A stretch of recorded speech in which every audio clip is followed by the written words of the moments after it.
Doctor Zakir Naik Bharat से Malaysia चले गए, लेकिन जर्जीस तो यहीं रहता है। योगी को और मोदी को ललकारता भी है, जेलों में भी जाता है, जेल को ससुराल भी अब समझने लगा है। सब कुछ होने के बावजूद आज तक कोई आदमी मुझे अपने मंत्रों के बारे में ये नहीं बता सका। हाँ, इतना जरूर है कि मेरे ऊपर किसी हिंदू भाई ने आज तक केस नहीं किया है। मेरे ऊपर जितने भी केस हुए हैं वो हमारे अपने ही लोगों ने किए हैं। हमारे ही लोगों ने भड़का कर लोगों को केस हमारे ऊपर करवाए हैं, और ये कोई नई चीज नहीं है, ये होता चला आया है। इस घर को आग लग गई घर के चिराग से। मेरे भाइयों, घर में आग बाहर की आग से नहीं लगती है, घर में कोई चिराग जलता है तभी आग लगती है। इस घर को भी आग लगी तो घर के चिराग से ही लगी। गैर मुस्लिमों के खिलाफ मैं बोला, लेकिन गैर मुस्लिमों ने उसको अपनी अच्छाई समझकर कबूल कर लिया कि बात तो सही कर रहा है। आज तक किसी पंडित ने केस नहीं किया, केस किया तो हमारे भाइयों ने किया है। कोई बात नहीं, तुम शौक से अभी भी आजाद हो, जो चाहो करो, हम भी तुम्हें अब रोकते नहीं है, इसलिए कि किसी केस में आज तक मुझे सजा नहीं सुनाई गई है। हर केस में मैं बाइज्जत बरी होकर निकला हूं। या तो खत्म हुआ है या कोर्ट से बाइज्जत बरी होने का फैसला मेरे हक में सुनाया गया है। हाँ, इतना जरूर कहना चाहता हूं मेरे भाइयों कि आज मैं हिंदू भाइयों से जुआ खेलने के लिए तैयार हूं। अब आप ये मत कहना मौलाना साहब जुआ तो हराम है, क्यों? मैं इसलिए ऑफर दे रहा हूं कि आओ रख लो, तौहीद का जितना सबूत तुम्हारी किताबों में है उतना तो हमारे यहाँ यहूदियों में और ईसाइयों में नहीं है। यहूदी और ईसाइयों में नहीं है, हालांकि तौरात का ये बहुत बड़ा सबूत है। रामचंद्र जी की पत्नी सीता का हरण होता है। हनुमान और लक्ष्मण सीता को श्रीलंका से रावण के जुल्म से छुड़ा के लाते हैं। सीता जी राम के पैर छूने के लिए झुकती हैं और आशीर्वाद लेना चाहती हैं, लेकिन रामचंद्र जी अपने पैर नहीं छूने देते हैं। ये वाल्मीकि रामायण है जो 2000 साल पहले लिखी गई थी। आजकल की रामायण तो ये अभी 100-200 साल पुरानी है। उसमें राम को भगवान ही नहीं माना गया। जो वाल्मीकि जी की रामायण है, असली रामायण वो है, उसमें राम को भगवान ही नहीं माना गया और राम को भारत में पैदा भी नहीं माना गया।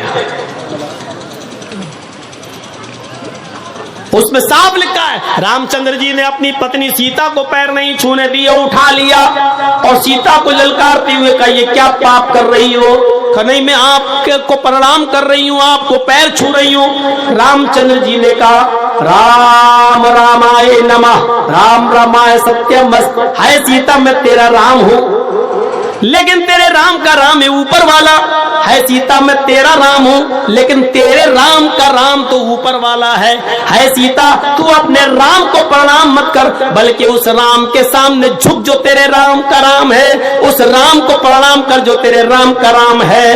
यही तो कहा गया है, योगी उज्जीत सतत महात्मानम रहस्य स्थित एकाकी अच्युताति मन निराशीर परिग्रह। श्रीमद् भागवत गीता अध्याय 6 मंत्र नंबर 10। योगी यूपी वाला नहीं, ये योगी नहीं है, ये ढोंगी है। फर्क समझिएगा, योगी कहा गया है, ढोंगी नहीं कहा गया। जब ढोंगी कहा जाए तो इसको समझना। योगी उज्जीत सतत महात्मानम रहस्य स्थिता। जब ईश्वर की पूजा करने जाओ तो योगी बन जाओ, यानी पूरे शरीर की एक्सरसाइज, पूरे शरीर की एक्सरसाइज हो जाए। पूरे शरीर को झुका लो, पूरे शरीर की एक्सरसाइज सिर्फ नमाज में होती है, किसी इबादत में नहीं होती। आप देख लीजिए, मंदिर में जाइए, हिंदू लोग क्या करते हैं, ओ बस पूरे शरीर की एक्सरसाइज नहीं है। अब तो ये भी नहीं हो रहा है, मोटरसाइकिल पे जा रहा है आप, सामने हनुमान जी की मूर्ति ढाई 10 किलो की खोपड़ी बढ़ गई आगे। अब तो कोई उतरकर हाथ भी जोड़ना गवारा नहीं कर रहा है। हिंदू भाई अगर हो तो बुरा ना माने, ये रियलिटी है, ये सच्चाई है, वास्तविकता है। मोटरसाइकिल पे जा रहे हूँ, नई बीवी बैठी हुई है, हनुमान की आगे बढ़ गया, ना कोई वुजू, ना कोई हाथ पैर धोना, ना कुछ नहीं, बढ़ गया। ये रियलिटी है। मोटरसाइकिल भी नई है, उतरना भी नहीं चाह रहा, और नई है भी इसलिए कि वो भिख मंगनी है। भिख मंगनी गाड़ी समझते हो ना? अरे जो लड़की के बाप ने अपने दामाद को इंटरनेशनल भिखारी समझ के खैरात में दी है, उसको मैं बोल रहा हूं, उस बाइक को। जितने लोगों ने अपने ससुर से जो ली है मांग मांग के, जो मोटरसाइकिल है, सब इंटरनेशनल फकीर हैं, इंटरनेशनल भिखारी हैं ये लोग। और अब जो मांगेंगे वो और बड़े होंगे, क्योंकि जानने के बाद मांग रहे हैं। तो इंटरनेशनल भिखारी अपनी बीवी को बिठाया, जा रहा हूं, 10 किलो खोपड़ी बढ़ गया। अब तो ये भी नहीं हो रहा, पूरे शरीर की एक्सरसाइज सिर्फ नमाज में होती है। देखिए, अल्लाह अकबर, ये पॉजिटिव रेजेस दौड़ रहे हैं, पॉजिटिव, ये हाथ की एक्सरसाइज है। और ये देखिए, वैसे बहुत से लोग यहाँ भी नियत मानते हैं, हमें कोई एतराज़ नहीं। आजकल लोगों को मिलाने की बात करना चाहिए, तोड़ने की नहीं, जोड़ना, ये वक्त की ज़रूरत है। जो लोग यहाँ बांध रहे हैं वो बांधे, हम लोग यहाँ बांधते हैं, बांध रहे हैं। अब यहाँ जो हाथ बांधे जाते हैं तो उसमें वज़न है, एक्सरसाइज है। आपने कभी तरावी पढ़ी होंगी, इमाम साहब जब देर तक किरत करते हैं, एक पारा उनको ख़त्म करना है 8 रकात तरावी में, तो आपको यालमुन तालमुन समझ में आएगा बस। गैरिल मग़ज़ूबि अलैहिम वलद्दाल्लीन तक तो गाड़ी सही चलेगी। इसके बाद इमाम साहब हो जाएंगे राजधानी एक्सप्रेस। बिस्मिल्लाहिर्रहमानिर्रहीम, अलिफ लाम मीम, ज़ालिकल किताबु ला रैब फ़ीहि हुदल लिल-मुत्तक़ीन अल्लज़ीना युमिनूना बिल ग़ैब व युक़ीमूना स-लाता व मिम्मा रज़क़नाहुम युनफ़िक़ून। आखिरी वाला जुमला खींचता हुआ नजर आएगा, युनफ़िक़ून, यालमून, तालमून। अब इधर नींद आ रही है आदमी को, आप देखिएगा ऐसे पर एकदम ऐसे कर लेगा। ये जो हाथ नीचे गिरा है ये एक्सरसाइज है, इस पर वजन पड़ रहा है। ऐसे ये, और जो लोग ऐसे करके ऐसे बांध लेंगे, वो गर्दन तो ऐसे होगी लेकिन हाथ नहीं छूटेगा। आप करके देख लीजिए, हाथ नहीं छूटेगा। क्यों? यहाँ प्रेशर नहीं है, यहाँ एक्सरसाइज नहीं है।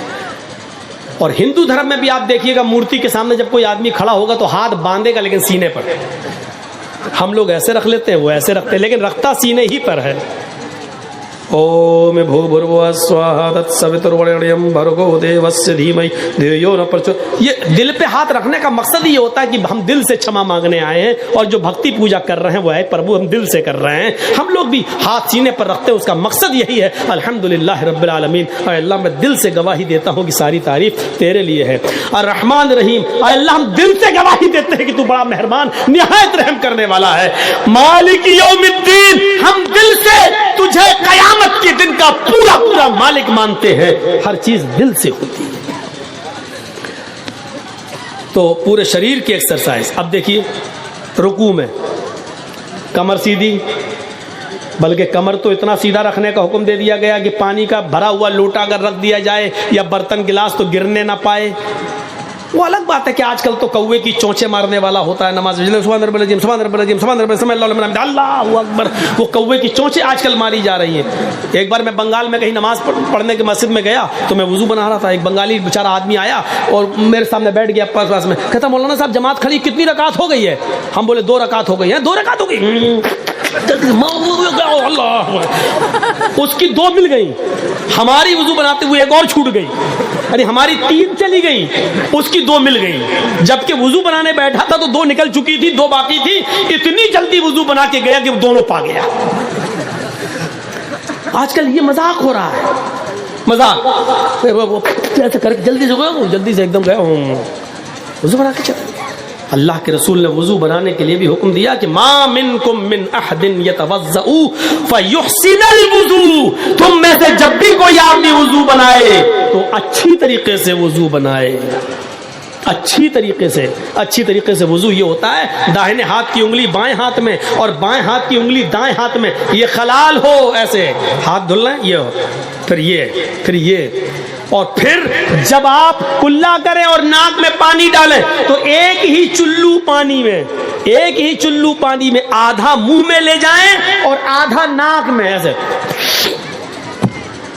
आधा मुंह में और आधा नाक में। और जिस हदीस के अंदर 3 मरतबा कुल्ला और 3 मरतबा नाक में पानी डालने का जिक्र अलग अलग आया, वो हदीस ज़ईफ है। सनद के एतबार से वो हदीस कमजोर है। जिस हदीस में एक ही चुल्लू पानी में, आधा मुंह में और आधा नाक में, और उसका तरीका ये होना चाहिए, ऐसे आधा हो गया। अब दाहिने हाथ की उंगलियों से दांत रगड़ो और बाएं हाथ का अंगूठा और ये उंगली नाक में डाल के ऐसे करो, और फिर इस अंगूठे से ये पकड़ो कस के। मैं नहीं करूंगा जोर से, नहीं तो यहीं पर असली घी निकल जाएगा। सर्दियों का दिन वैसे ही है, ऐसे पकड़िए कस के, और फिर इसको ये दबाइए ऐसे, फिर ऐसे करके ऐसे झाड़िए, और फिर दूसरा पानी लेके फिर इसी तरीके से कुल्ला करिए, नाक में पानी डालिए, फिर ऐसे करिए। ये अच्छी तरीके से वुजू में ये चीज शामिल है। मैं समझता हूं कि 95% आदमी सही वुजू नहीं बना रहा है। अल्लाह रब्बुल आलमीन हमें शरीयत के मुताबिक वुजू बनाकर नमाज पढ़ने की तौफीक अता फरमाए। तो मेरे भाइयों, बात आगे निकल गई। योगियोजित सतत महात्मानम रहस्य स्थिता, पूरे शरीर का योग, पूरे शरीर की एक्सरसाइज हो जाए। अब देखिए, रुकू में बिल्कुल पानी का बर्तन गिरना ना पाए। समय अल्लाह लिमन हमीदा, फिर अल्लाहू अकबर कहकर सजदे में जाइए। आप जब सजदे में जाएंगे तो आप जब सजदे में सर रखेंगे तो ब्लड का सर्कुलेशन पैर में नसों के द्वारा आते आते आपके हार्ट और गर्दन से होते हुए पूरा ब्लड का सर्कुलेशन आपके दिमाग में पहुंच जाएगा। वो सर और वो आपका दिमाग जो 24 घंटे में आपके खड़ा रहने की वजह से ब्लड का सर्कुलेशन जो आपके दिमाग तक दिन भर में नहीं पहुंच पाता, वो 5 वक्ती नमाजों में आपके दिमाग तक पहुंच जाता है और आपकी दिमाग की सारी नसों को ताजगी बख्श देता है। डॉक्टर मोरिस बुकाय, अमेरिका का बहुत बड़ा डॉक्टर गुजरा है, उसने लिखा है कि अगर मुसलमान 5 वक्त की नमाज में वैसे सजदा कर ले जैसे किया जाता है, नबी ने बताया है, तो ऐसे आदमी को ब्रेन हेमरेज की बीमारी कभी नहीं हो सकती है, क्योंकि उसके दिमाग में खून पहुंचता रहता है सजदे की वजह से। कितनी बड़ी मेडिकल साइंस है नमाज के अंदर। अगर आप नमाज को उसके तरीके पर पढ़ना शुरू कर दें तो अल्लाह की कसम बाबा रामदेव की सिखाई हुई एक्सरसाइज की जरूरत ही नहीं पड़ेगी। बाबा रामदेव ने खुद एक जलसे में, एक अपने हिंदू महासभा में कहा था कि नमाज खुद एक एक्सरसाइज है और मुसलमान अगर इस नमाज को पढ़ ले तो ये पूरी एक एक्सरसाइज है।